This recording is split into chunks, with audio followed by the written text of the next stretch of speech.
नमस्कार। न्यूज के इकलौते फैमिली शो न्यूज की पाठशाला में आप सभी का बहुत स्वागत। मैं हूं सुशांत सिन्हा। ये वो पाठशाला जहां सबकी क्लास लगती है और खबर का हर चैप्टर इतने विस्तार से खोलते हैं कि आप उस खबर के मास्टर होकर निकलते हैं, फिर आपको कोई भी घुमा फिरा नहीं सकता। सबसे पहले आपको रोज की तरह बता दूं कि आज कौन कौन सा चैप्टर खोल रहा हूं। मोदी शाह ने आधी रात वक्फ बिल पास कराया। राहुल अखिलेश सन्नाटे में, ओवैसी ब्रदर्स ने कैसे बवाल काट दिया, आपको देखना चाहिए। लोकसभा के बाद राज्यसभा में अमित शाह का रौद्र रूप, वक्फ पर सारे झूठ ताल ठोक कर कैसे एक्सपोज कर दिया, आज आपको दिखाऊं। ओवैसी, संबित पात्रा, सुधांशु त्रिवेदी, वक्फ बिल पर सबसे धाकड़ स्पीचेस के वो हिस्से आपके लिए लेकर आया हूं जो आप मिस नहीं कर सकते। ममता बनर्जी के वक्फ बिल पर मोदी शाह को कौन सी चेतावनी दे दी। मुसलमानों पर पीएम मोदी ने बंद कमरे में ऐसा क्या कहा जो आज बाहर आया तो सुनकर सब हैरान रह गए।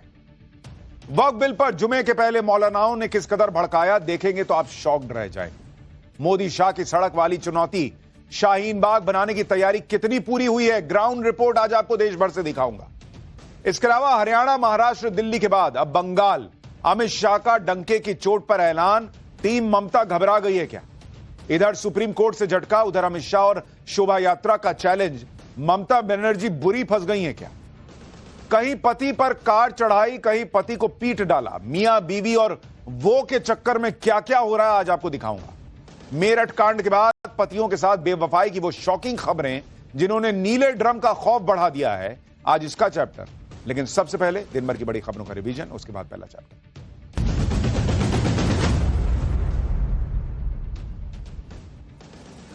प्रधानमंत्री नरेंद्र मोदी छठे बिम्स्टेक शिखर सम्मेलन में भाग लेने के लिए थाईलैंड के 2 दिवसीय दौरे पर बैंकॉक पहुंचे।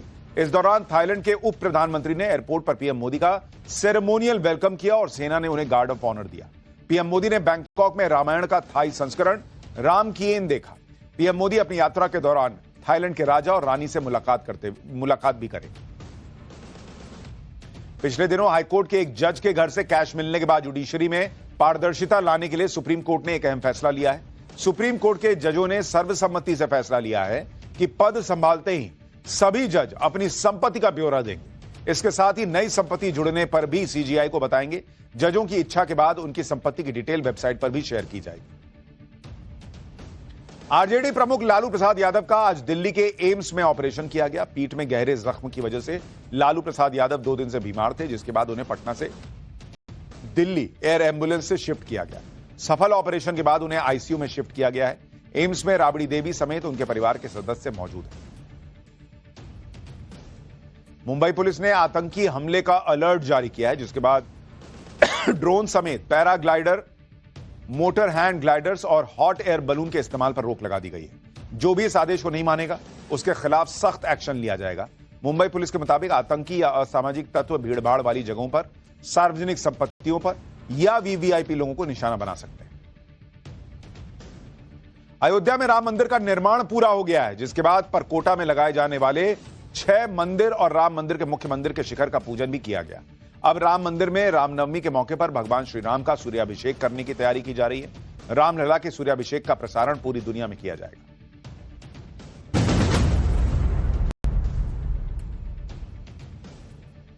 तो ये हो गया दिन भर का रिवीजन। अब पाठशाला की पहली क्लास। मोदी शाह ने आधी रात वक्फ बिल पास कराया। राहुल अखिलेश सन्नाटे में, ओवैसी ब्रदर्स ने कैसे बवाल काट दिया। लोकसभा के बाद राज्यसभा में अमित शाह का रौद्र रूप, वक्फ पर कौन से झूठ एक्सपोज कर दिए। ओवैसी, संबित पात्रा, सुधांशु त्रिवेदी, वक्फ बिल पर सबसे धाकड़ स्पीचेस के वो हिस्से जो आप मिस नहीं कर सकते। ममता बनर्जी ने वक्फ बिल पर मोदी शाह को कौन सी चेतावनी दे दी, और मुसलमानों पर पीएम मोदी ने बंद कमरे में ऐसा क्या कहा जो आज बाहर आया तो सुनकर सब हैरान रह गए। सबसे पहले इसका चैप्टर।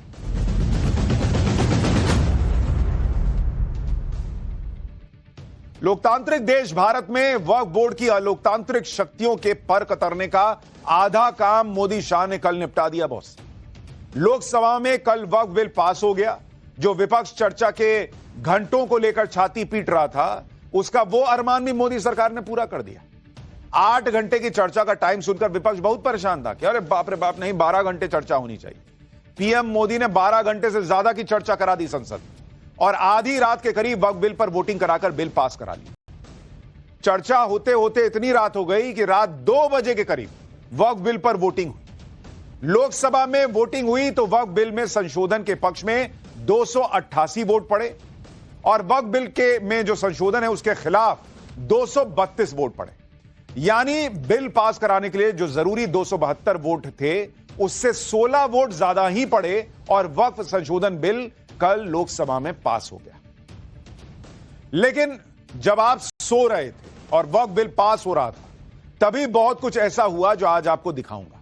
राहुल गांधी कैसे पजामे में संसद पहुंच गए से लेकर ओवैसी के बिल फाड़ने और ओवैसी बंधुओं के बवाल काटने तक की एक एक तस्वीर आज आपको दिखाऊंगा। इसके अलावा आज वक्फ बिल का पार्ट 2 चल रहा है, राज्यसभा में चर्चा चल रही है, वहां राज्यसभा में क्या बवाल कटा हुआ है और आज भी अमित शाह कैसे किसी को बख्शने के मूड में नहीं दिख रहे। ओवैसी, संबित पात्रा, सुधांशु त्रिवेदी से लेकर वक्फ पर बोले गए सबसे धाकड़ और धुआंधार स्पीचेस के वो हिस्से जो आपको मिस नहीं करने चाहिए वो आपके लिए लेकर आया। ममता बनर्जी ने मोदी शाह को क्या चेतावनी दे दी है वक्फ पर। वक्फ बिल पास होने पर मौलाना और कुछ मुस्लिम भीड़ कैसी कैसी धमकियां दे रहे हैं। कौन पुराने बिल या वक्फ बिल को फिर से वापस लाने की धमकी दे रहा है। कल जुमे की नमाज से पहले सड़क पर क्या माहौल है। वक्फ बिल पर बंद कमरे में पीएम मोदी ने क्या कहा था। आज ये सब कुछ है पाठशाला में। लेकिन पहले जो घमासान मचा है उसकी एक झलक देखिए।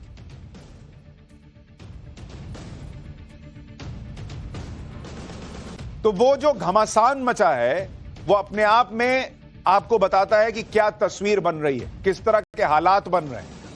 आप देखिए, उसकी एक झलक देखिए।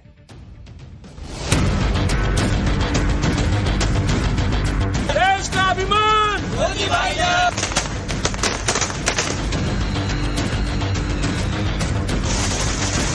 जैसे फिल्मों में गुंडे हुआ करते थे, जिस औरत पर हाथ रख दी वो औरत उनकी हो गई।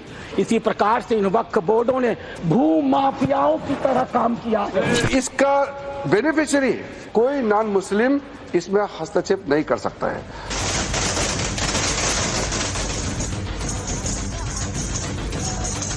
आप फसाद कराने के लिए कागज मांग रहे हैं। आप फसाद कराने वाले हिंदू हैं, हम सौहार्द फैलाने वाले हिंदू हैं। यह बुनियादी फर्क है। संजय सिंह इतना तर्कहीन बात करते हैं, जवाब देने के लिए जगह भी नहीं है। वो पॉइंटलेस बात करता है, बिल से संबंधित नहीं, इधर उधर का बात करता है। शायद वो भोले भाव से गलत इंफॉर्मेशन सदन के सामने रख रहे हैं। ट्रिब्यूनल का फैसला होता है, वो फाइनल होने के चांसेस 99% हो जाते हैं। जिनकी भूमि है इसका अधिकार जाता रहता है। मान्यवर एक गलतफहमी फैला रहे हैं। आपका भाषण ये आपके सब देखकर मुझे लगा आप हिंदू पाकिस्तान बनाने जा रहे हो। मुस्लिम भाइयों का बहुत नुकसान हुआ है और जमीन भागपियाओं ने बहुत इसमें से मलाई खाई है। मुझे लगता है कि कांग्रेस पार्टी इन मलाई खोरों से दूर रहे। हालांकि रहना मुश्किल है। नरेंद्र मोदी और अमित शाह और पूरी पब्लिक उतरेगी। क्या इस बात की तैयारी है? तैयारी फुल है।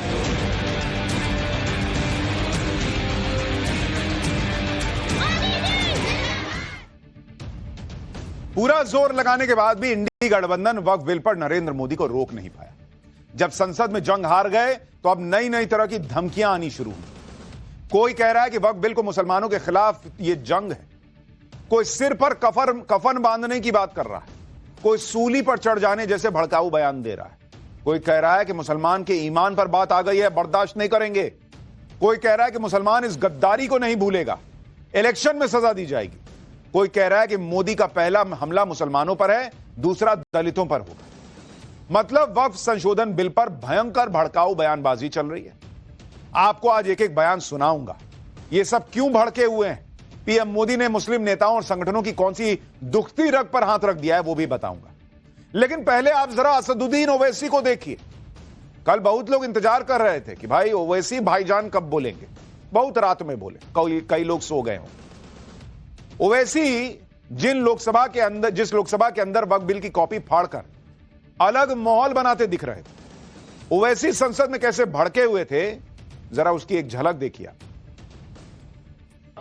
ये बिल का मकसद सिर्फ मुसलमानों को जलील और रुसवा करना है, मुसलमानों को दूसरे दर्जे का शहरी बनाने का इनका मकसद है।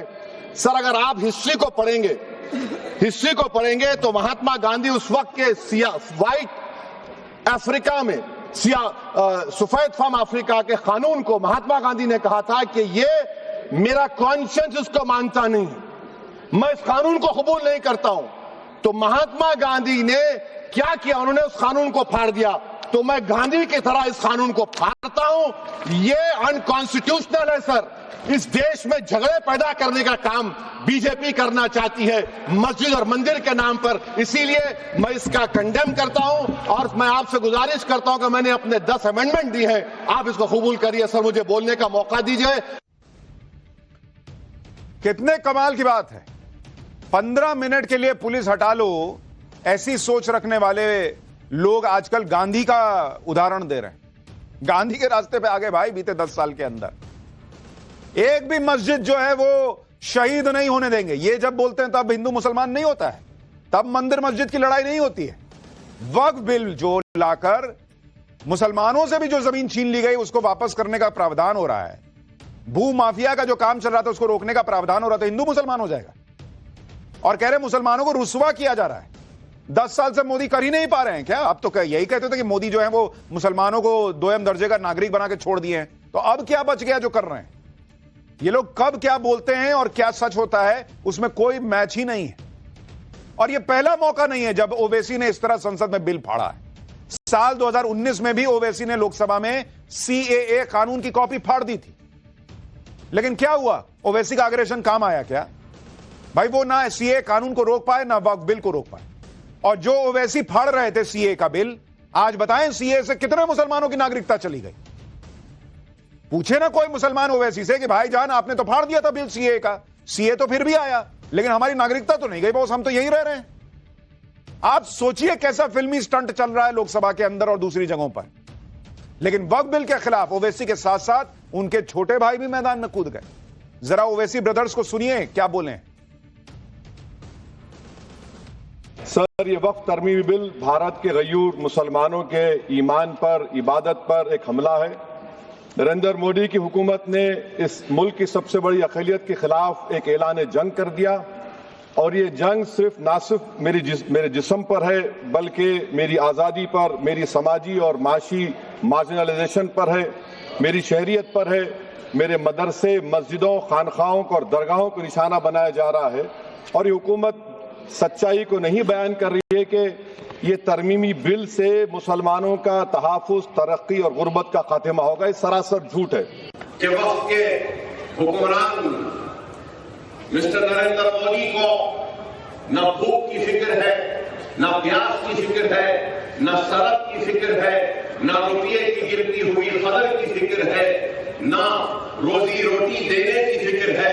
अगर इनको सिर्फ फिक्र है तो हिंदुस्तान के मुसलमानों को किस तरीके से दबाया जाए, उनके हुकूक को उनसे छीना जाए और किस तरीके से इन पे जुल्म ढाया जाए और किस तरीके से हिंदू और मुसलमानों के दिलों में एक दूसरे के लिए नफरत को पैदा।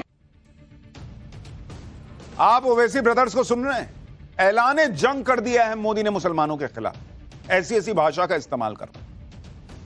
इन लोगों को जो है ये बताना पड़ रहा है कि भाई मुसलमान का हुकूक छीन रहे हैं। अच्छा, जब तक आप जो है वक्फ बाय यूजर कर रहे हैं, जहां मन वहां उंगली रख दिए, जमीन आपकी हो गई, तो मुसलमान को अधिकार मिला है। मुसलमान बम बम है और अगर वो कानून के दायरे में आ जाए, कागज दिखाने बोल दिया जाए, तो मुसलमान का हुकूक छीन लिया जाता है। ओवैसी और उनके भाई बार बार वक्फ बिल को इस्लाम धर्म पर हमला बता रहे हैं, मुसलमानों के धार्मिक रिवाज में दखल बता रहे हैं, जबकि सच यह है कि वक्फ संशोधन बिल मुसलमानों के धार्मिक रीति रिवाज से कोई दखल ही नहीं दे रहा उसमें। यह बिल वक्फ बोर्ड और वक्फ परिषद से जुड़े काम को रेगुलेट करने का बिल है। वक्फ बोर्ड कोई धार्मिक काम नहीं करता। वक्फ बोर्ड और उससे जुड़े मुतवल्ली वक्फ की संपत्ति का सिर्फ मैनेजमेंट भर देखते हैं। लेकिन बार बार विपक्ष जानबूझकर वक्फ के धार्मिक पक्ष की बात कर रहा है, इससे सामाजिक और आर्थिक पक्ष की बात ही नहीं कर रहा। जैसे देश के कई राज्यों में सरकारें मंदिर के मैनेजमेंट पर कंट्रोल करती हैं, लेकिन मंदिर से जुड़े धार्मिक क्रियाकलापों में दखल नहीं देती, वैसे ही वक्फ बिल में सरकार वक्फ की संपत्ति को बेहतर ढंग से मैनेज करने के लिए कानून में बदलाव ला रही है। इसका धर्म में दखल देने से कोई लेना देना नहीं है।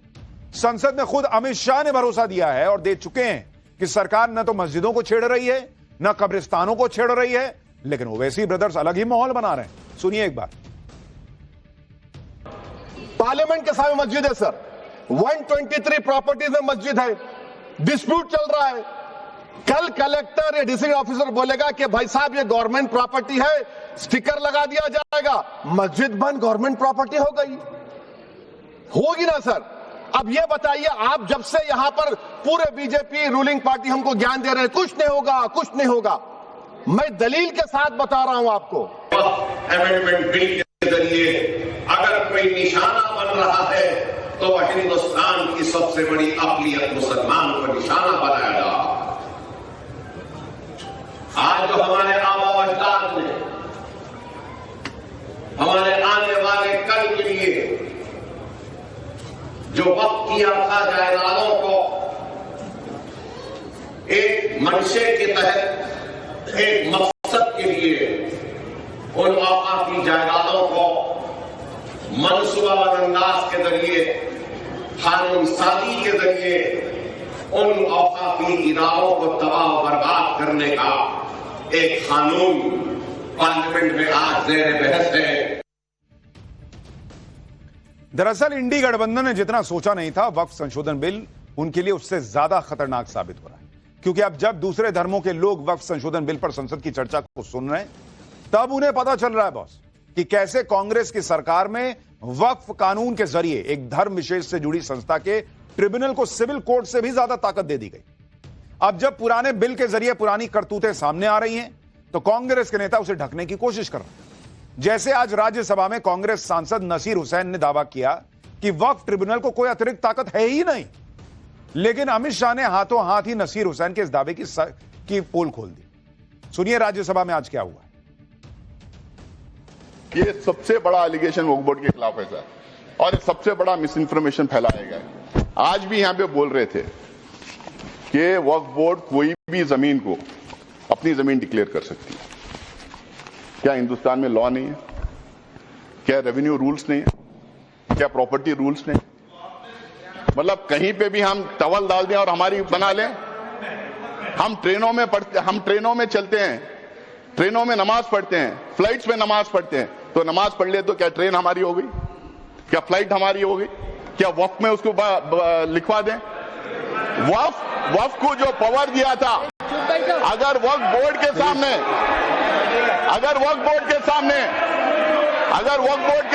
कोई कंप्लेंट आता है, वक्फ बोर्ड के सामने कोई कंप्लेंट आता है, तो वक्फ बोर्ड उसकी तहकीकात करती है, उसकी इंक्वायरी करती है। उसके बावजूद भी अगर कोई संतुष्ट नहीं है तो ट्राइब्यूनल में जा सकता है।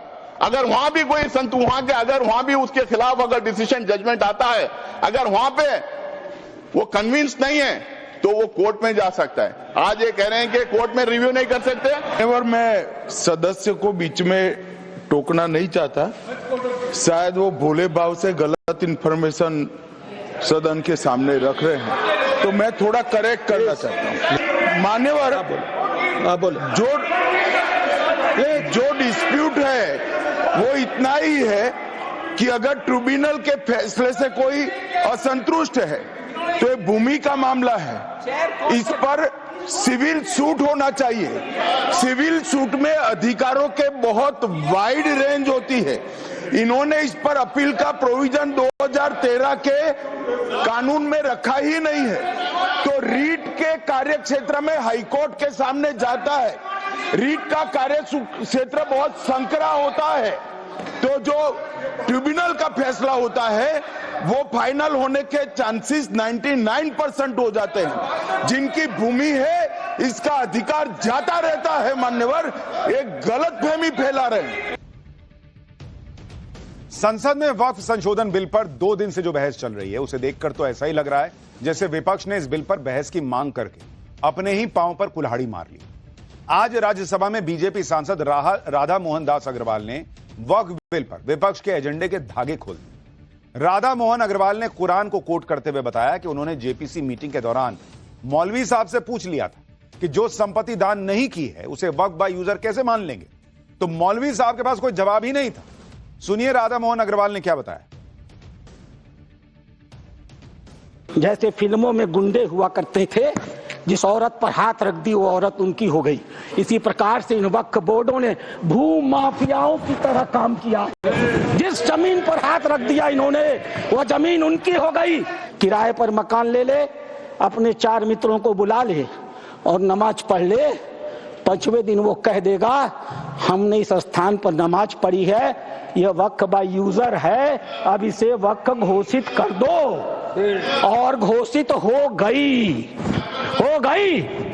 अध्यक्ष महोदय, आपके पास एक बड़ी जमीन है, खाली पड़ी है, बगल में कुछ मुस्लिम परिवार रहते हैं, उन्हें नमाज पढ़ने के लिए कहीं जाना होता है, वो उस जमीन पर नमाज पढ़ ले। आप हिंदू हैं, आप मना नहीं करते। 5 दिन 7 दिन नमाज पढ़ने के बाद वो लिख के दे देंगे कि हम लोग इस जमीन पर नमाज पढ़ते थे, अब यह वक्फ बाय यूजर हो गई, अब इस जमीन पर किसी का कोई अधिकार नहीं रहेगा। मैं भी जेपीसी का मेंबर हूं। मैंने कुरान को कोट करके कहा कि मौलवी साहब ये तो बताओ कि इस कुरान में या किस हदीस में यह लिखा है कि अगर हमने कोई संपत्ति दान नहीं की तो तुम उसको वक्फ बाय यूजर मालिकाना मान लोगे। किसी के पास एक भी मेरे सवाल का जवाब नहीं था। बीजेपी सांसद राधा मोहन दास अग्रवाल यही नहीं रुके। उन्होंने हजरत मोहम्मद साहब की आयतों का हवाला देते हुए वक्फ के नाम पर जो मनमानी चली आ रही थी उसको एक्सपोज किया। एक बार सुनिए उन्होंने क्या कहा। मैंने इनसे कहा, जब हजरत मोहम्मद साहब ने अपने आयतों में लिखा है, 3 आयतें हैं, 4, आप चाहिएगा तो मैं पेश करूंगा। 4 आयतें हैं जहां हजरत मोहम्मद साहब कहते हैं एक भी पैसा अगर किसी को दो तो उसको लिखो, उसका उदाहरण दो, उसका विटनेस बनाओ, ताकि ताकीद रहे कि कल तुम्हारे देने को कोई चुनौती न दे पाए। एक भी पैसा दो तो लिख दो। और तुम कहते हो कि तुम्हारे पास ये सारी संपत्तियां हैं जिसका कोई लिखित रिकॉर्ड नहीं है। मेरे एक भी प्रश्न का जवाब ये लोग नहीं दे पाए। खाली मुझे कहते थे कुरान पढ़ते हैं मौलाना है, कुरान पढ़ते हैं मौलाना है। अरे कुरान मैं पढ़ता हूं, तुम तो मुसलमान हो, बचपन से पढ़ते हो ना। मैं पढ़ूं और बताऊं कुरान में क्या लिखा है? मार हो जाएगी, मार। ये हिंदू की भलमनसाहत है जो कुरान पढ़ के तुम्हें बताता नहीं है। आप सोचिए, वक्फ के नाम पर यही खेल चल रहा था जिसका कोई लिखित रिकॉर्ड तक नहीं, उसको भी वक्फ की संपत्ति मान लिया गया। आप वक्फ बिल के विरोध के पोस्टर बॉय बने असदुद्दीन ओवैसी का एक पुराना बयान सुनिए। ओवैसी खुद मंच पर खड़े होकर बता रहे हैं कि यूपी के अंदर 90% से ज्यादा वक्फ की जमीन के कागज तक नहीं है। सुनिए एक बार ओवैसी को। ये अगर कानून बन जाएगा, उत्तर प्रदेश में 1,21,000 वक्फ की प्रॉपर्टीज है, 1,12,000 के पास कागज ही नहीं है। वक्फ बाय यूजर खत्म हो गया तो जायदादें कौन लेगा? वो जायदादें कौन लेगा बताओ?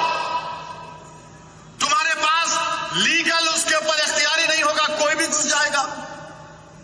वक्फ बाय यूजर निकाल दिए। ये ओवैसी है बॉस, खुद बता रहे हैं कि यूपी में 90% से ज्यादा वक्फ की संपत्तियों के कागज नहीं है। तो वो संपत्ति वक्फ की कैसे हुई? ज्ञान वापी से लेकर हर जगह मंदिर के साक्षात सबूत होने के बाद कागज बताओ, इतिहास बताओ, सब बताओ, फिर कोर्ट में लड़ाई लड़ो, तब जाके तुमको देंगे। और तब भी नहीं देंगे। एक भी मस्जिद जो है वो शहीद नहीं होने देंगे, नारे लगते हैं। और 1 लाख से ज्यादा संपत्ति के कागज नहीं है। नहीं भाई, हमने कह दिया तो हमारी है। ये कौन सा हिसाब चल रहा है इस देश में भाई? आप सुनिए ना, खुद बता रहे हैं ना भाई कि कोई प्रॉपर्टी के कागज नहीं, लेकिन वक्फ की है तो है, कोई नहीं छुएगा।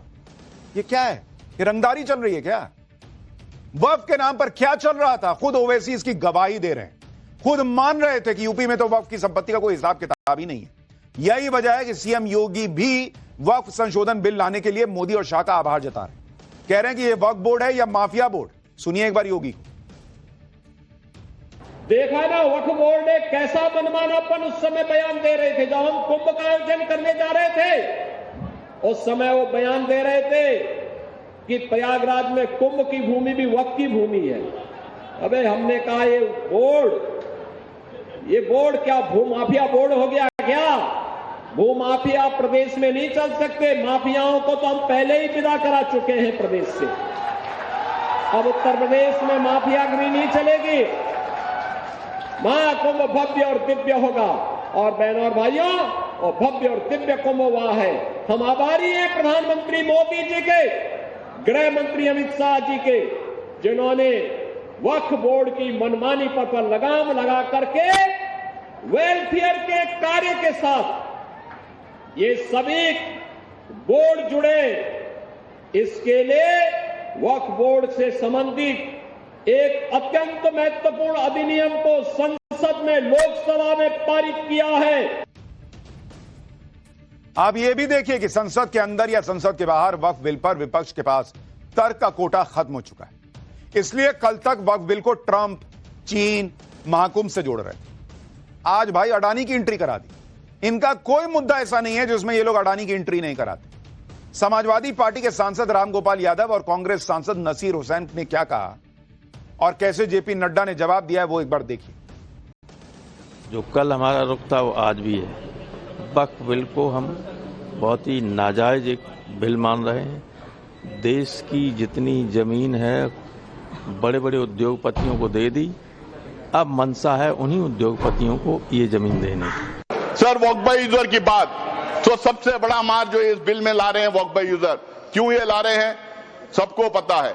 इनकी सारी की सारी जो है निगाह संपत्ति पे है, जमीन पे है, लैंड पे है।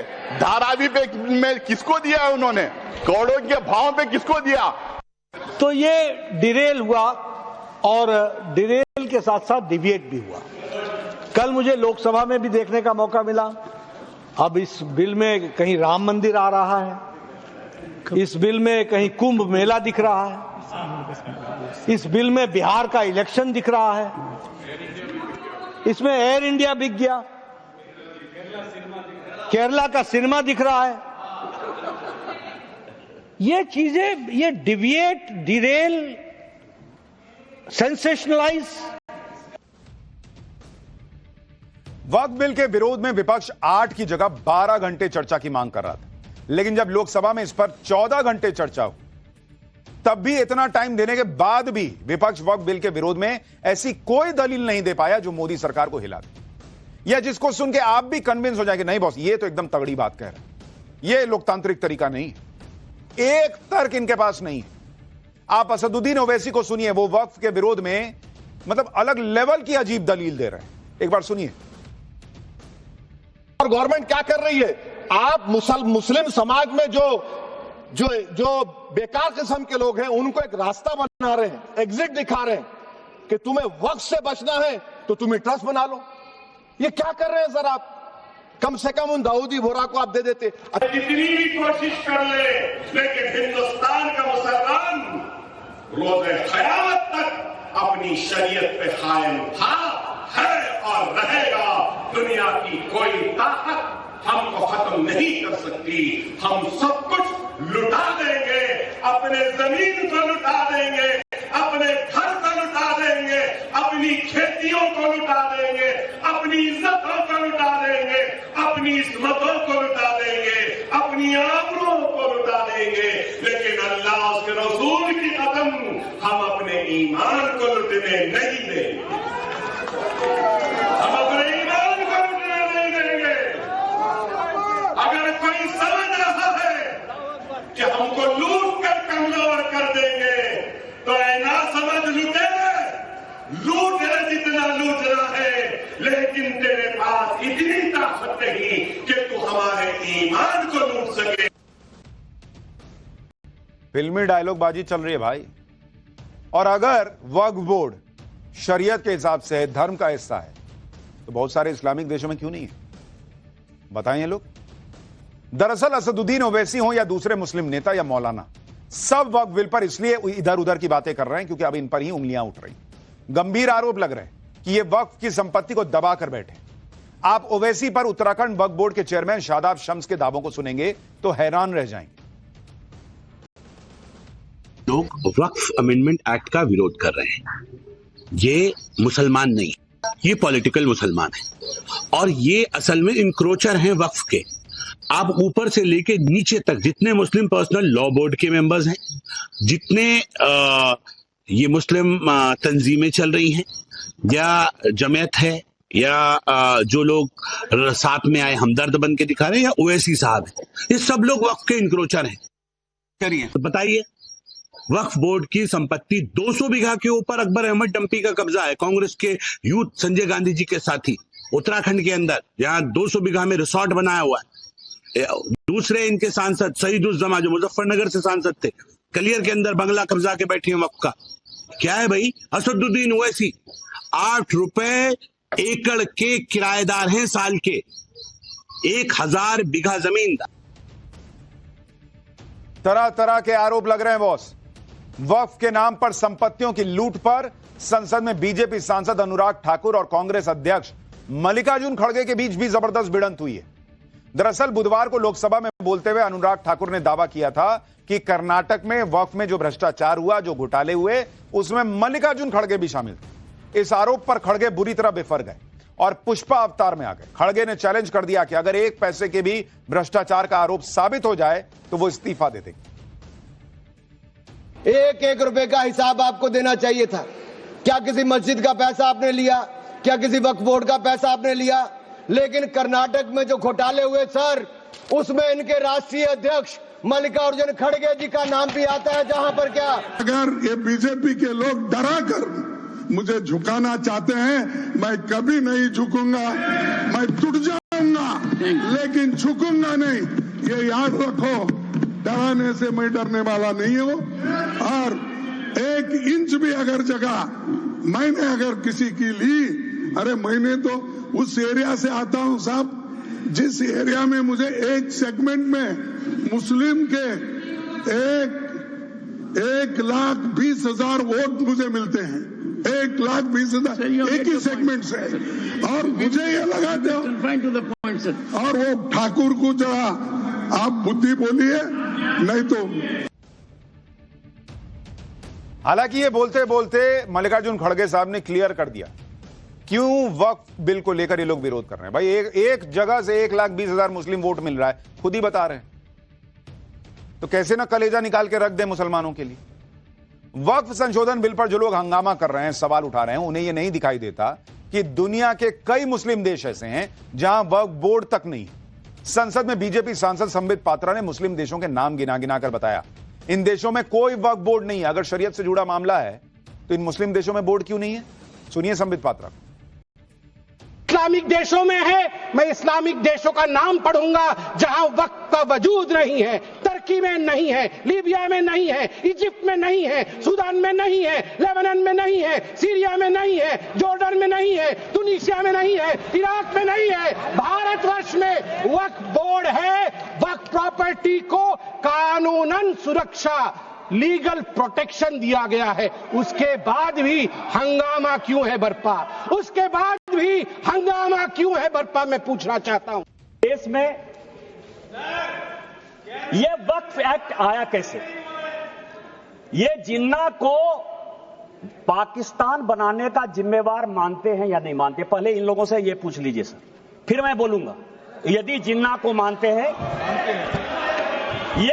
ये मैं पेपर लेकर आया हूं सर। 1910 में कांग्रेस पार्टी ने मुंबई से एक रिजर्व सीट जो मुस्लिम की गई, उससे जिन्ना को मेंबर ऑफ पार्लियामेंट बनाया। और उन्होंने 1911 में मुसलमान वक्फ बोर्ड बनाया। ये प्राइवेट आदमी ने बनाया, जिन्ना ने बनाया, जिसने पाकिस्तान बनाया, और आज फिर वक्फ के नाम पर ये इस देश का बंटवारा करना चाहते हैं। वक्फ बिल के विरोध में यह बात भी कही जा रही है कि वक्फ संपत्तियों का सर्वे तो सरकारी अधिकारी करेगा, तो वो तो सरकार के समर्थन में ही फैसला लेगा। इस पर संसद में अमित शाह ने करारा जवाब दिया और कहा कि जब किसी मंदिर के लिए भी जमीन खरीदनी होती है तो कलेक्टर ही तय करता है बॉस कि जमीन का मालिकाना हक किसके पास है। फिर वक्फ की संपत्ति का सर्वे कलेक्टर से कराने पर क्या आपत्ति है? कर्नाटक के केस में आप देखिए कि जब वहां मंदिरों के सर्वे कराने होते हैं तो सरकार के पास वो अधिकार होते हैं जिससे वो हिंदू मंदिरों के या उससे जुड़ी प्रॉपर्टी के सर्वे करवा सकते हैं। कर्नाटक के Hindu religious institutions and charitable endowments act 1997 में साफ लिखा है कि राज्य सरकार नोटिफिकेशन के माध्यम से एक सर्वे ऑफिसर अपॉइंट कर सकती है, जिससे वो सभी नोटिफाइड प्रॉपर्टी का सर्वे करा सकती है। मौजूदा वक्फ कानून में वक्फ बोर्ड को अनलिमिटेड पावर मिली हुई, जिसका असर यह हुआ कि साल 2006 तक सच्चर कमेटी ने जो वक्फ संपत्ति 4.9 लाख एकड़ बताई थी, वो अब ऑलमोस्ट डबल होकर 9 लाख एकड़ तक पहुंच गई।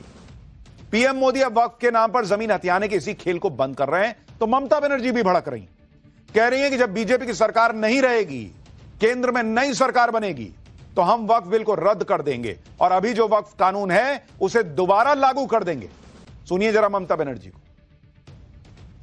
But Waqf property also it was done motivatedly, politically, to divide the country, to divide and rule policy. That BJP's agenda, that we know everything. But one day they will go away and the other government will come, and that time must remember there will be another amendment and it will be passed in Lok Sabha and Rajya Sabha. यानी ममता बनर्जी ने clear message दे दिया है कि मोदी अगर गए तो वक्फ कानून वापस आएगा। तो उन्होंने क्लियर लाइन खींच दी। इस देश में जिन लोगों को वक्फ कानून नहीं चाहिए, वक्फ कानून की मनमानी नहीं चाहिए, जिनको जहां उंगली रख दिया वो वक्फ का हो गया, ये हिसाब किताब नहीं चाहिए, उन्हें तो मोदी को ही चुनना पड़ेगा फिर, क्योंकि इनको चुनेंगे तो ये वापस लाएंगी, कह रही है। इन्होंने लाइन बना दी भाई। ममता बनर्जी को भी पता है कि वक्फ बिल को कानून बनने से रोकना अब विपक्ष के बूते की बात नहीं। तभी वो कह रही है कि जब नई सरकार आएगी तब देखेंगे। अब राहुल गांधी के विचार भी जान लीजिए, जिन्होंने लोकसभा में बहस के दौरान वक्फ बिल पर कोई भाषण तो नहीं दिया, लेकिन एक ट्वीट करके वक्फ बिल का विरोध किया। ट्वीट में राहुल गांधी ने लिखा है कि वक्फ बिल मुसलमानों को हाशिए पर डालने और उनके व्यक्तिगत कानूनों और संपत्ति के अधिकारों को हड़पने का हथियार बनाया जा रहा है। राहुल गांधी के मुताबिक संघ, बीजेपी और उनके सहयोगियों ने मुसलमानों को निशाना बनाकर संविधान पर हमला किया है और भविष्य में अन्य समुदायों को निशाना बनाया जाएगा। अपने ट्वीट में वक्फ बिल को लेकर बेहद गंभीर लग रहे राहुल गांधी असल में कितने सीरियस हैं, अब आपको यह भी दिखाता हूं। राहुल गांधी ने वक्फ बिल की बहस में तो भाग नहीं लिया, लेकिन जब वोटिंग का टाइम आया तब वो देर रात संसद भवन पहुंचे। मतलब पूरे टाइम इस बहस में थे भी नहीं, नेता प्रतिपक्ष हैं भाई। राहुल गांधी जैसे ही गाड़ी से उतरे, उन्हें देखकर लोग हैरान रह गए। Rahul Gandhi white T shirt, black रंग का पजामा टाइप कुछ पहने हुए थे और चप्पल पहनकर संसद पहुंच गए थे, जिसका वीडियो देखते ही सोशल मीडिया पर कई लोग भड़क गए। सोशल मीडिया पर लोगों ने उनकी जमकर क्लास लगाई। किसी ने कहा कि विपक्ष के नेता की बात तो भूल जाइए, राहुल गांधी सांसद होने का भी जिम्मेदारी भी नहीं निभा रहे।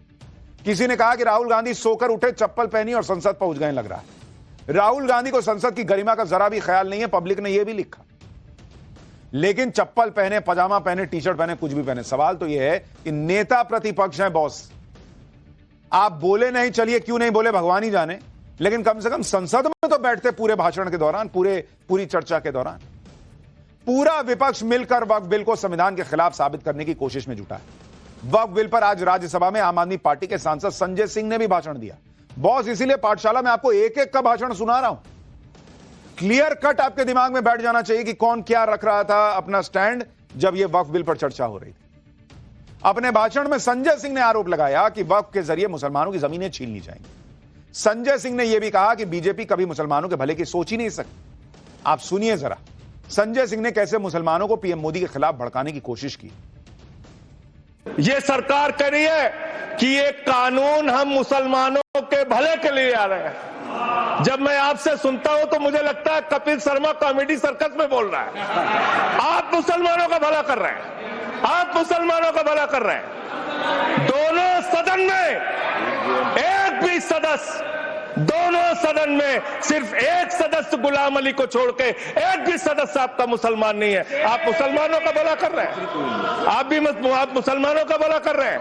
पूरी सरकार में एक मंत्री आपका मुसलमान नहीं है, आप मुसलमानों का भला कर रहे हैं। दो नेता अपने घरों में आपने बैठा दिया, मुख्तार अब्बास नकवी, शाहनवाज हुसैन, दोनों की राजनीति आपने खत्म कर दी। आप मुसलमानों का भला कर रहे हैं।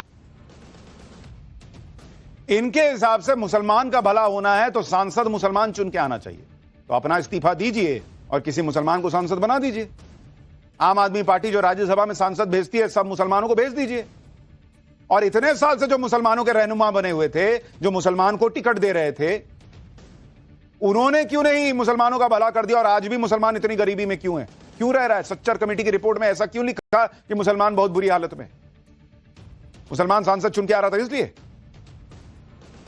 और मुसलमान का भला सिर्फ मुसलमान कर सकता है। ये इन लोगों का स्टैंड है बॉस। मतलब राहुल गांधी पूरी चर्चा में नहीं बैठ पाए, कभी बैठे, कभी उठ के चल दिए, कभी रात में आए, कभी बैठे, ये हिसाब है। संजय सिंह कुछ भी बोल रहे हैं, ये हिसाब है।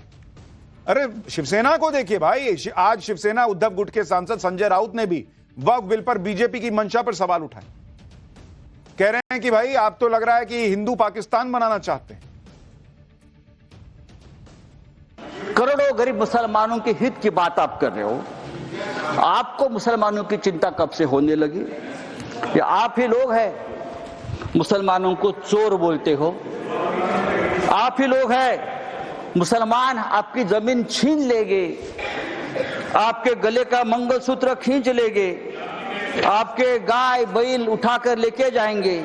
मुसलमान देशद्रोही है, टेररिस्ट है, बटेंगे तो कटेंगे। अभी आप लोग मुसलमानों की संपत्ति की चिंता कर रहे हो, आप लोग मुसलमानों की संपत्ति के रखवाले बने हो। लेकिन मैं आपको बताता हूं भाई साहब, आप मुझे कुछ मत सिखाइए, मैं बहुत पढ़ लिख कर आया हूं यहाँ, चिंता मत करिए। मैं हिंदुत्व भी पढ़ा हूं और सब कुछ पढ़ा हूं, और आप अभी नए मुल्ला बन गए हो हिंदुत्व के। आपको धन्यवाद के बोलने दिया, मगर इनको धन्य नहीं, काय हमारा काही चिंता नहीं। वो आपको जो बोलना है बोलो, सच्चाई देखो। अभी क्यों ऐसा कर रहे हो? अच्छा, आज पहली बार सर, पहली बार आखिरी में पहली बार हमारे संजय भैया का भाषण नरोबा कुंजोरबा था। कभी नहीं तो बिल्कुल टट बोलते। आज क्या बोलूं क्या नहीं बोलूं उनको समझ में नहीं आ रहा था, क्या बोलूं नहीं बोलूं। देखो अभी भी एकदम ऐसे ही कर रहे हैं। संजय भैया आपण कलर नको बदला। संजय राउत को कहा जा रहा है अपना रंग मत बदलो। संजय राउत कह रहे हैं बीजेपी वाले मुसलमानों के लिए क्या कहते हैं। बाला साहब ठाकरे क्या सोच रखते थे हिंदुत्व को लेकर, भूल गए हैं क्या? संजय राउत कह रहे हैं कि मोदी को मुसलमानों की कोई फिक्र नहीं है। संजय राउत के इस आरोप का बीजेपी सांसद राधा मोहन दास अग्रवाल ने जबरदस्त जवाब दिया। उन्होंने वक्फ बिल पर बोलते हुए कहा कि मुसलमानों की फिक्र पीएम मोदी से कोई ज्यादा कर नहीं सकता। राधा मोहन दास अग्रवाल ने राज्यसभा में बताया कि बीजेपी की एक बैठक में पीएम मोदी ने कहा था कि लोग कहते हैं मुसलमान बीजेपी को वोट नहीं देते, यह गलत है, मुसलमान बीजेपी को वोट देते हैं। बैठक में पीएम मोदी ने यह भी कहा था कि अगर मुसलमान बीजेपी को वोट नहीं भी देते तब भी तो वो देश के नागरिक हैं। पीएम मोदी ने सांसदों को नसीहत दी थी कि अपने काम को करते समय कभी हिंदू मुसलमान मत करना। पीएम मोदी ने कहा था कि अगर देश का 20% मुस्लिम पिछड़ा रह जाएगा तो क्या विकसित भारत का सपना पूरा होगा क्या? यह पीएम मोदी का ही विजन है कि मुसलमानों के जीवन को बेहतरी के लिए जितना संभव होगा उतना प्रयास बीजेपी करेगी। और पीएम मोदी ने यह सिर्फ बोला नहीं है, 10 साल में मुसलमानों को गरीबी से बाहर भी निकाला है। प्रधानमंत्री के इकोनॉमिक एडवाइजरी काउंसिल की सदस्य शमिका रवि ने हाउस होल्ड कंजम्पशन एक्सपेंडिचर सर्वे और बाकी सरकारी सर्वे के आधार पर कुछ जरूरी आंकड़े सामने रखे। आपको देखना चाहिए बॉस कि इस देश में क्या हुआ है। कौआ कान ले गया, कौआ कान ले गया, कौए के पीछे दौड़ रहा है मुसलमान। अरे भैया अपनी स्थिति तो देखो। आपको बताता हूं 2011 से 2012 के बीच मुसलमानों में गरीबी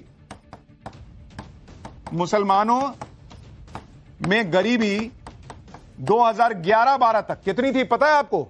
31.7% के दर से गरीबी थी मुसलमानों के अंदर। और 2023-24 में यह घटकर कहां पर आ गई है? 2.4% पे बॉस, 2.4%। यानी गरीबी दर में ऑलमोस्ट 28% की कमी आई है। मुसलमानों की बात कर रहा हूं, और यह पिछले 10 साल में हुआ है। लेकिन नहीं, कौए के पीछे दौड़े जा रहे हैं कि बोल दिया, अरे भैया सबने बोल दिया हमको दौड़ना है उधर। वक्फ बिल लोकसभा में पास हो गया है, राज्यसभा में भी अभी हो ही जाएगा पास। इसी बात से कुछ मुस्लिम नेता और मौलाना भड़के हुए। अब इन मौलानाओं के बारे में आपको बताता हूं। संसद में क्या हुआ आपने देख लिया। अब सड़क पर क्या तैयारी चल रही है बॉस, इसको देखिए। वक्फ बिल पर जुमे के पहले मौलानाओं ने किस कदर भड़काया, देखेंगे तो शॉक्ड रह जाएंगे। मोदी शाह की सड़क वाली बड़ी चुनौती, शाहीन बाग बनाने की तैयारी कितनी पूरी हो गई, अब जरा इसकी ग्राउंड रिपोर्ट दिखाता हूं। जुमे के पहले क्या हो रहा है।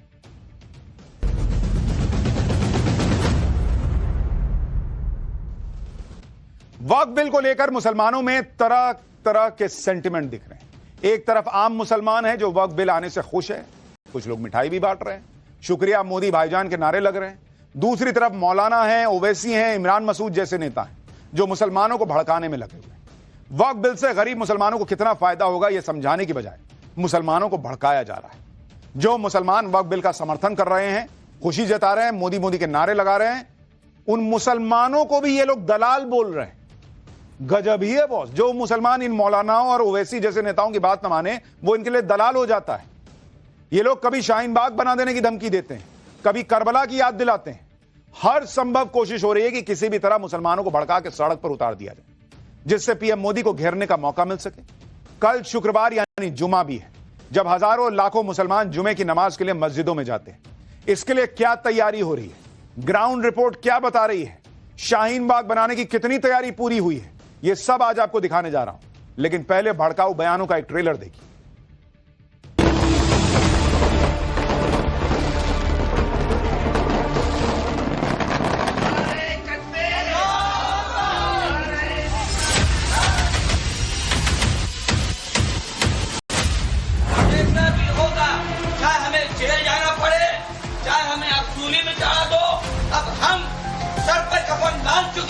मुसलमान जब मैदान करबला में उतरेगा तो फिर नहीं देखेगा कौन कौन है, फिर तो जो होना है वो होकर रहेगा। शाहीन बाग पूरे भारत में बनेगा। नरेंद्र मोदी की हुकूमत ने इस मुल्क की सबसे बड़ी अक़लियत के खिलाफ एक ऐलान जंग कर दिया। संविधान को रौंद दिया है, काला दिन है। ये हमारे मुस्लिम समाज को तोड़ने का काम है।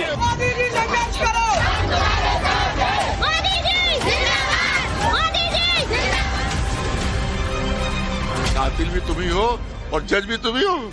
अफ्रीका के जंगल में भी ऐसा कानून नहीं है जो आपने यहाँ बना दिया।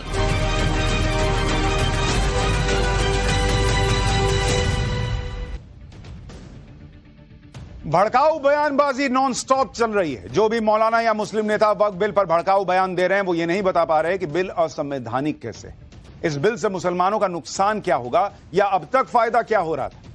जैसे सीए एनआरसी को लेकर हवा खड़ा किया गया था, वैसे ही वक्फ बिल को लेकर किया जा रहा है। इसमें क्या शिया क्या सुन्नी, सारे मौलाना एक सुर में वक्फ बिल को नहीं मानने की बात कर रहे हैं। प्रोटेस्ट की धमकी चल रही है, देश में शाहीन बाग बना देंगे कहा जा रहा है। शिया मौलाना कल्बे जवाद ने तो यहां तक कह दिया कि वक्फ बिल जैसा कानून तो अफ्रीका के जंगलों में भी नहीं है। एक बार कल्बे जवाद को सुनिए, फिर जामा मस्जिद के आसपास के मुसलमान क्या कह रहे हैं, ग्राउंड पे क्या तैयारी चल रही है वो दिखाता हूं। कातिल भी तुम ही हो और जज भी तुम ही हो। गवर्नमेंट क्लेम करेगी और गवर्नमेंट अफसर फैसला देगा।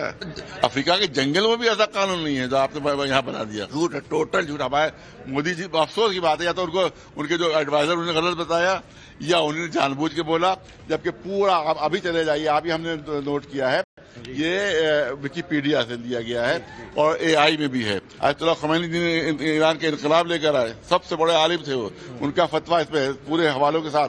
सबसे ज्यादा दलितों को खतरा है, क्योंकि सबसे अब इसके बाद जो हमला होगा वो दलितों पर हमला होगा। ये लोग भ्रम फैला रहे हैं। इस बिल में यह भी है कि आदिवासियों की जमीन पर आप इस तरह से उंगली रखकर वक्फ का नहीं कर सकते, किसी भी जमीन पर इस तरह से वक्फ का नहीं कर सकते। तो उससे तो दलित बच रहा है भाई, आदिवासी बच रहा है, आम आदमी बच रहा है। लेकिन ये वो मौलाना है जिनकी बातों को आम मुसलमान सुनते हैं, इनकी बातों को मानते हैं। जिस तरह की बयानबाजी वक्फ बिल के खिलाफ की जा रही है उसका असर आम मुसलमानों पर पड़ने लगा है। मुसलमानों को भले ये नहीं पता कि वक्फ बिल में क्या अच्छा है क्या बुरा है, लेकिन वो इन मौलानाओं की बातों में आकर विरोध प्रदर्शन तक को तैयार है। मुगलों का गुणगान चल रहा है, कह रहे हैं कि देश में मुगल जो बनाकर चले गए वो किसी के बाप में दम नहीं है कि बना सके। सुनिए एक बार जरा। ये वक्त संशोधन कानून जो है, हाँ, ये देश में आ जाएगा तो फिर क्या होगा? हंगामा होगा, बिल्कुल होंगी, पूरी पब्लिक उतरेगी। क्या इस बात की तैयारी है? तैयारी फुल है। वक्त संशोधन कानून है, ये आ जाएगा तो क्या होगा देश में? सत्यानाश होगा देश का। इसी मतलब एक देश एक कानून आना चाहिए। जो चीज मुगलों ने बना दी, इनका बाप भी नहीं बना सकता। वो तो आ गए थे जबरदस्ती आ गए थे, उनसे हम आ गए थे, नहीं आए थे। शाहीन बाग हो जाएगा, खून खराबा हो जाएगा। नहीं, ऐसा तो है, प्रदर्शन तो करना पड़ेगा, एक्शन तो लेना पड़ेगा। देखिए, बात सिर्फ अकेले दिल्ली भर की नहीं है। कोलकाता से लेकर अहमदाबाद तक ऐसे ही वक्फ बिल के प्रोटेस्ट में कुछ लोग भड़काऊ बातें कर रहे हैं। लोग खुलकर पूरे देश में शाहीन बाग बना देने की धमकी दे रहे हैं। कह रहे हैं कि सरकार को वक्फ बिल वापस लेना ही होगा, नहीं तो ठीक नहीं होगा। सुनिए कोलकाता और अहमदाबाद के मुसलमानों। जब मुसलमान अपने ईमान पर आ जाए तो फिर वो देखता नहीं है सामने कौन है। जब तक बर्दाश्त करता है तब तक करता है, लेकिन बर्दाश्त से जब बाहर हो जाता है तो मुसलमान जब मैदान करबला में उतरेगा तो फिर नहीं देखेगा कौन कौन है, फिर तो जो होना है वो होकर रहेगा। बिल पास हो गई तो इस पे सारे हिंदुस्तान का मुसलमान एक बार लब्बैक कह करके सड़कों पे उतरेंगे।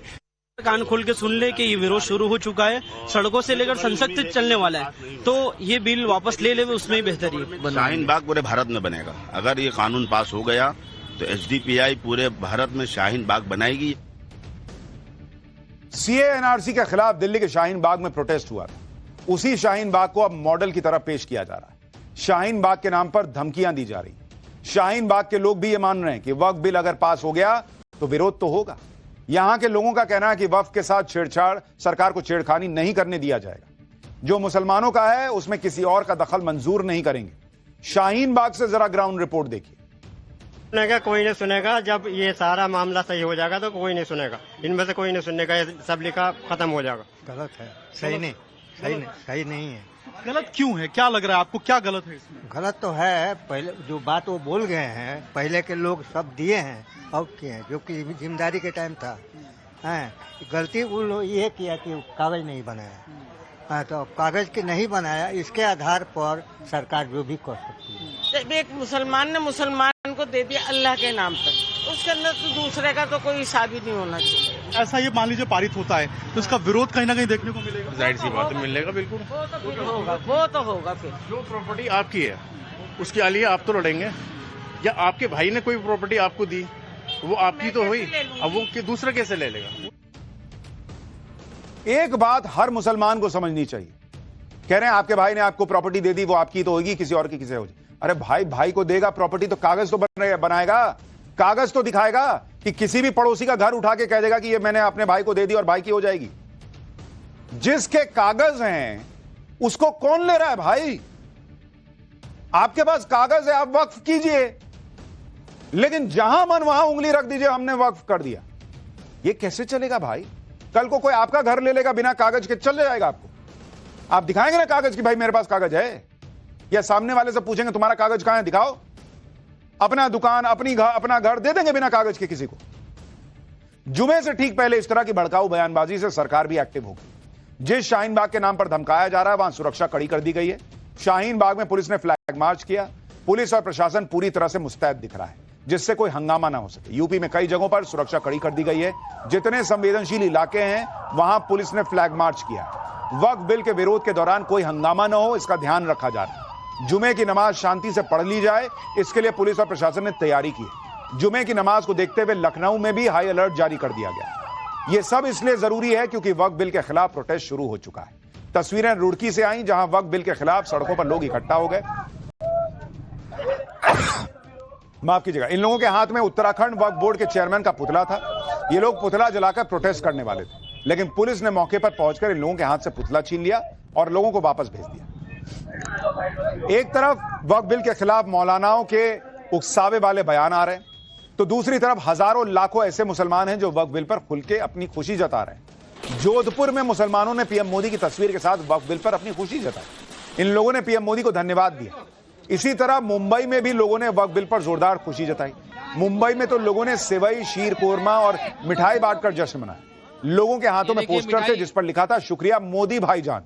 यहां लोगों ने खुशी में पटाखे फोड़े, लेकिन ऐसे लोगों को यही मौलाना, मौलवी, इनके लोग जो हैं कह रहे हैं कि ये लोग तो दलाल लोग। देखिए एक बार मुंबई से रिपोर्ट देखिए। जश्न का माहौल है। मुंबई के साकिरा का इलाके में तमाम जो मुसलमान है वो शुक्रिया मोदी भाईजान के यहाँ पर तख्तियां लेकर के तो आई हैं, आप पटाखे भी छोड़ गए हैं। ये लिखा है शुक्रिया मोदी भाईजान। जी मोदी जी भाईजान से हम बहुत खुश हैं। मोहब्बत प्यार कोई बंदा नहीं आया है, बल्कि ये भी नहीं सोच के आया कि वहाँ मिठाई मिलेगा, सुरखुरमा मिलेगा। प्यार मोहब्बत से यहाँ पे आए हैं। राहुल गांधी, अखिलेश, ममता ये तो कहते हैं कि मोदी जी तो मुस्लिम विरोधी है, इसीलिए तो पॉइंट पे आ गए, 0 पॉइंट पे क्यों है? कुछ लोगों का पेट जो है वो हाजमा बिगड़ गया है इससे। खिलाएंगे सर, हाजमा खत्म होने के बाद ये भी खिलाएंगे, इंशाल्लाह उनका भी पेट ठीक हो जाएगा। फिर बिल्कुल भाईजान है ही ना, उन्होंने इतना अच्छा काम किया है, हम लोगों को इतना बड़ी सौगात दी है इसके मौके पे, तो हम लोग खुश है ना। कई सारे लोग उनको गालियां देते हैं, जहरीला साहब, न जाने क्या क्या अनशन के। अरे उनकी जन्म कुंडली में विरोध करना भाई, इतना सालों से। मुसलमानों की यही खुशी कुछ लोगों को खटक रही। इन लोगों से देखा नहीं जा रहा कि मोदी के लाए वक्फ बिल से मुसलमान कैसे खुश हो सकता है भाई, और इसलिए पूरा इकोसिस्टम एक्टिव हो गया, जिसकी पूरी कोशिश है कि वक्फ बिल पर मुसलमानों को भड़का के सड़क पे लाओ, हंगामा करवाओ। यही इकोसिस्टम उन मुसलमानों पर निशाना साध रहा है जो वक्फ बिल का समर्थन कर रहे हैं। वक्फ बिल के समर्थन में जश्न मनाने वाले और मिठाई बांटने वाले मुसलमानों को दलाल कहा जा रहा है, यानी जो इनकी बात न माने, इनके बहकावे में ना आए, वो दलाल है, बीजेपी का एजेंट है। सुनिए समाजवादी पार्टी के अबू आजमी को। कई हिस्सों में पटाखे फोड़े जा रहे हैं, मिठाइयां बांटी जा रही हैं, खुशी मनाया जा रहा है इस बिल को पास हो जाने के बाद लोकसभा के, तो उसको किस तरीके से मुस्लिम समाज के लोग जो है स्वागत कर रहे हैं, वो दलाल हैं, दलाल हैं वो लोग जो हैं दलाली कर रहे हैं, कुछ मिल जाते, कुछ टुकड़े मिल जाते होंगे वो लोग को। हर समाज में ऐसे होता है कि हम क्या, हमारे समाज में नहीं थे क्या ऐसे लोग? हमारे समाज में ऐसे लोग, हमारे समाज में, आपके समाज में ऐसे लोग थे। टीपू सुल्तान को मरवाने वाला कौन था? आप सोचिए ना, ऐसे बहुत लोग हैं। यानी मुसलमान इन पर आंख बंद करके इनके कुछ भी कहे पे भरोसा करे तो इनका साथी, वरना दलाल। इनको वोट करे तो ठीक, वरना दलाल। सुनिए, ये तो मुसलमानों को सुनना चाहिए बॉस, कि आपका वोट लेकर ये लोग जीतते हैं और आपको दलाल कह रहे हैं। इंडी गठबंधन से लेकर ओवैसी और तमाम मौलानाओं ने पूरी ताकत लगा रखी है, लेकिन वक्फ बिल को रोक नहीं पाए। संसद में एजेंडा फेल हो गया तो अब सड़क पर हंगामा करने की कोशिश है, धमकियां दी जा रही हैं, लेकिन अमित शाह और नरेंद्र मोदी भी इस चुनौती के लिए तैयार हैं, ऐसा माना जा रहा है। कल जुमे की नमाज के बाद क्या होगा वो भी आपको दिखाऊंगा। फिलहाल पाठशाला में अगला ब्रेक के बाद पाठशाला में आपका फिर से स्वागत है। वक्फ बिल पर संसद के अंदर और बाहर जबरदस्त घमासान चल रहा है। वक्फ बिल पर राज्यसभा में कांग्रेस अध्यक्ष मल्लिकार्जुन खड़गे की मोदी सरकार को धमकी, मुसलमान भड़के तो संभालना मुश्किल हो जाएगा। उधर लालू यादव ने वक्फ बिल पर बड़ा बयान दे दिया, संसद से बाहर हूं, नहीं तो अकेला ही काफी था। तो एक और बड़ी खबर आ रही है इस वक्त, वक्फ बिल पर पार्टियों का रुख भी बदल रहा है। बीजेडी ने अपने सांसदों के लिए कोई व्हिप जारी नहीं किया है, सांसदों को अपनी मर्जी से वोट करने के लिए कह दिया है, सूत्र कह रहे हैं। वाईएसआर कांग्रेस ने भी व्हिप जारी नहीं किया है, बिल के पक्ष में वोट कर सकती है वाईएसआर कांग्रेस, यानी राज्यसभा में भी वक्फ बिल आसानी से पास हो जाए, इसके पूरे चांसेस अब बनते हुए दिख रहे हैं।